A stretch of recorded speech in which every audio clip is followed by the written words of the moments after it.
नेताजी ने गांव वालों से कहा बताओ तुम्हारी दो समस्याएं बताओ, मैं दोनों समस्याओं का यहीं पे समाधान करूंगा। तो गांव वालों ने कहा साहब हमारी पहली समस्या है कि हमारे यहाँ कोई हॉस्पिटल नहीं है। तो नेताजी ने मोबाइल निकाला, कहीं फोन मिलाया और मिला के फोन पे पता नहीं क्या कुछ कहा कि यहाँ गांव में हॉस्पिटल नहीं है, हॉस्पिटल तुरंत यहाँ हॉस्पिटल चाहिए।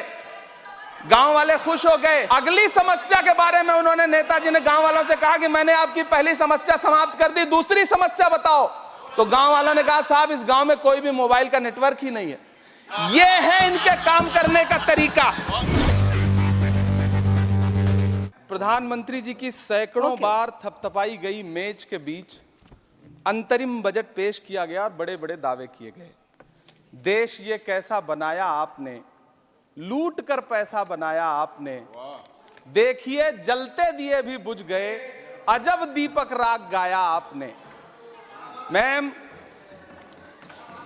पूरा सदन अमृत काल के बजट की चर्चा कर रहा है, मैं तो गरीबों की रोटी और दाल के बजट की चर्चा करूंगा। तुम्हारी फाइलों में गांव का मौसम गुलाबी है, मगर ये आंकड़े झूठे हैं, ये दावा किताबी है। मैं इस बजट को अमीरों का अमीरों के लिए पेश किया गया बजट कहूंगा। इसमें गरीबों के लिए कुछ है ही नहीं।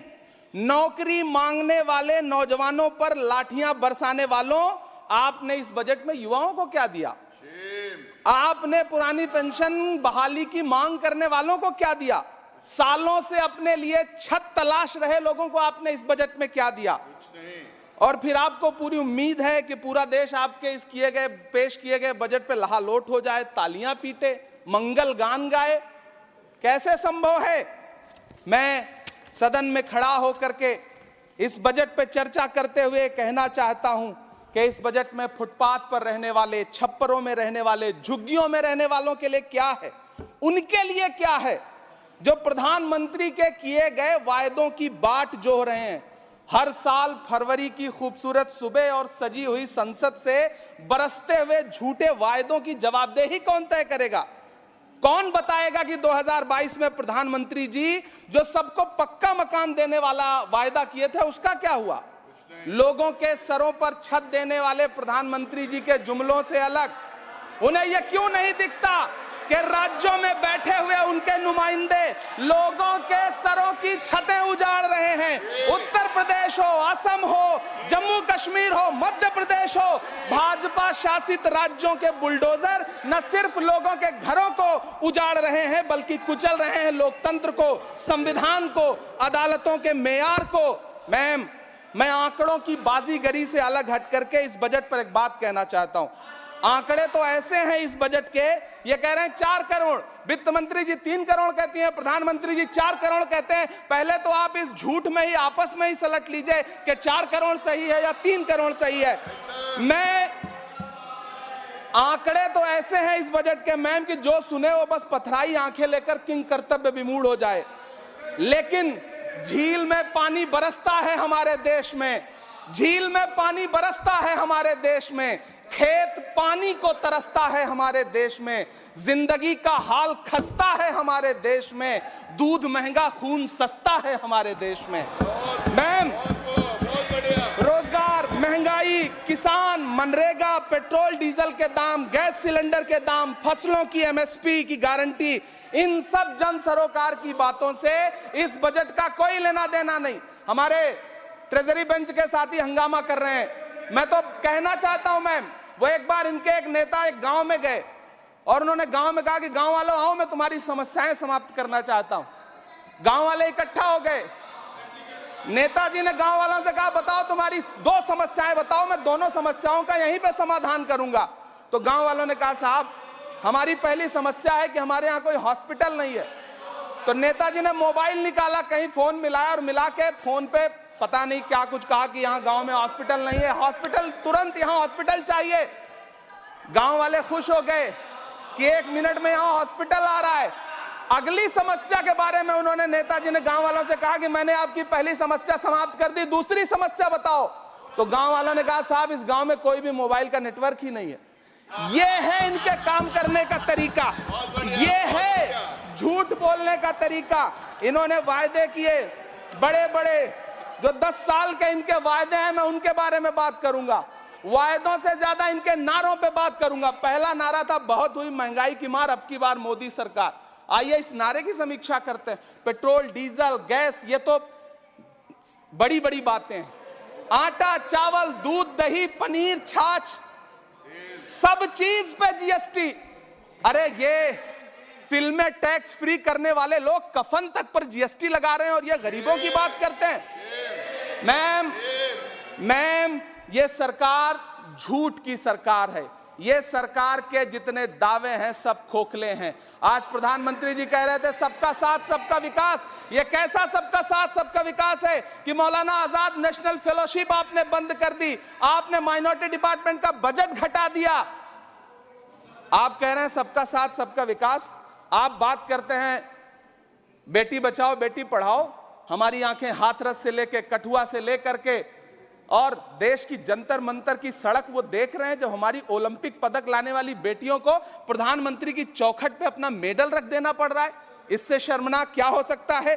मैम, कृषि विकास दर जो 2014 में 4.6% थी, इस वर्ष गिरकर 1.8 कैसे हो गई? क्यों हर दिन 31 किसान आत्महत्या करने को मजबूर हैं? ये सरकार उन पर क्यों बात नहीं करती? कीमत तो बहुत बढ़ गई शहरों में धान की, लेकिन विदा ना हो सकी बेटी किसान की। मौका मिला तो लोगों ने कुर्सी के वास्ते तस्वीर ही बिगाड़ दी हिंदुस्तान की, और आज बड़ी बड़ी बातें कर रहे हैं। मैं यहां पर आपसे खड़ा होकर के मैं अंत में इतना कहना चाह रहा हूं कि वित्त मंत्री जी ने बजट में ट्रेनों के डिब्बे को वंदे भारत कोच में बदलने का एक प्रस्ताव रखा अपने भाषण में। ठीक है, ये सुनने में कानों को बहुत अच्छा लगता है, लेकिन मैम, ये सरकार ट्रेनों की सुरक्षा के बुनियादी मुद्दों पर एक शब्द नहीं बोलना चाहती। बालासोर हादसे में घायल हुए लोगों की चिता की राख अभी तक ठंडी नहीं हुई है। वंदे भारत के वीडियो पोस्ट करने वाली ये सरकार कभी भारत की जनरल डिब्बों की, रेलवे के स्लीपर क्लास डिब्बों की वीडियो अगर पोस्ट करे ट्विटर पे तब समझ में आए। बिहार से, इलाहाबाद से, लखनऊ से दिल्ली आने वाली, मुंबई जाने वाली ट्रेनें देख लीजिए, उनकी हालत देख लीजिए, तो आपको लगेगा कि ये वही ट्रेनें हैं।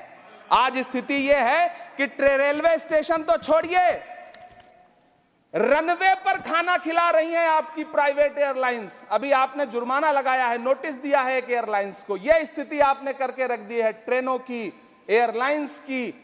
ऐसे में मैम, कागजों पर तो आप कितना भी वंदे भारत और बुलेट ट्रेन सर पर दौड़ा लीजिए, लेकिन असल में भारत की ट्रेनों की डिब्बों की सवारियों की हालत देखने लायक है। अगर सरकार खुली आंखों से उसे देखना चाहे तो देखे और उनकी स्थिति सुधारे। आज अपने प्रधानमंत्री जी ने अपने भाषण में यहां खड़े होकर कई बार न्यू मिडिल क्लास की बड़ी चर्चा की, न्यू मिडिल क्लास जनरेट करेंगे। लेकिन मैं तो यहां खड़ा होकर के सरकार से कहना चाहता हूं कि न्यू मिडिल क्लास का जुमला अपने पास रखिए। यह बताइए कि जो पुराना मिडिल क्लास है उसके साथ आप कैसा व्यवहार कर रहे हैं। आज उसकी स्थिति क्या है? आप अमीरों के कर्जे माफ कर रहे हैं, उद्योगपतियों के कर्जे माफ कर रहे हैं, और यहां स्थिति यह हो गई है कि जो मिडिल क्लास, उसकी जो रोजमर्रा की जरूरत की चीजें हैं उस तक पर आपने जीएसटी लगा रखी है। आप फिल्में टैक्स फ्री करते हैं, लेकिन स्टूडेंट्स के प्रतियोगी परीक्षाओं के फॉर्म की फीस नहीं माफ कर सकते। आपको बाकी जगहों पर टैक्स लेना है, हर जगह टैक्स लेना है। मिडिल क्लास से आपका कोई रिश्ता नहीं। मिडिल क्लास तो आपसे कह रहा है कि मोहब्बत, भाईचारे के दीवाने दिन ही लौटा दो, वो सस्ती दाल सब्जी के सुहाने दिन ही लौटा दो। ये अच्छे दिन तो अंबानी अडानी को मुबारक हो, हमें ऐसा करो साहब पुराने दिन ही लौटा दो। वो पुराने दिन जो बहुत अच्छे थे, वो पुराने दिन जहां लोग एक दूसरे से मिलजुल करके रहते थे। मैम, इलाहाबाद, दिल्ली, कोटा जैसे शहरों में छोटे छोटे कमरों में अभावों के साथ पढ़ाई कर रहे युवा किताबों के साथ गल चुके हैं। उनके हिस्से अधेड़ अवस्था तो आई है, लेकिन नौकरी और रोजगार नहीं आया। हर साल 2 करोड़ नौकरियां देने का दावा करने वाली ये सरकार 10 साल में युवाओं को नौकरियां नहीं दे पा रही है। 20 करोड़ नौकरियों का बोझ है इस सरकार के कंधे पर, और 2024 में देश देखेगा कि उन्हीं 20 करोड़ नौकरियों के बोझ तले दबकर बैठ जाएगी यह सरकार। यह देश देखेगा, क्योंकि जिस ओर जवानी चलती है उस ओर जमाना चलता है। देश का युवा नाराज है, देश का युवा गुस्से में है। ऐसे में उसकी पीड़ा को इस बजट में कहीं भी आवाज देने की कोशिश नहीं की गई। मैं आपके बीच खड़ा हूं, मैं तो वित्त मंत्री जी का भाषण सुन रहा था। यह कहा जा रहा था ये अमृत काल का बजट है, ये अमृत काल का बजट है। ये कौन सा बजट है ये बाद में तय होगा, लेकिन मैं इतना जानता हूं कि ये इस सरकार का अंतिम बजट है, आखिरी बजट है। इसके बाद न्याय का बजट पेश होगा, जिसकी चर्चा राहुल गांधी जी पूरे देश में कर रहे हैं। न्याय का बजट, 5 न्याय, महिलाओं के लिए, युवाओं के लिए, सामाजिक न्याय की बात जिसकी चर्चा पूरे देश में जाकर के राहुल गांधी जी कर रहे हैं, वो न्याय का बजट पेश होगा अगली बार। ये इस सरकार का अंतिम बजट है, अंतिम बजट है। अमृत काल में गरीबों की रोटी और दाल के लिए इस बजट में कोई प्राविधान नहीं है, कोई चर्चा नहीं है। बहुत बहुत धन्यवाद।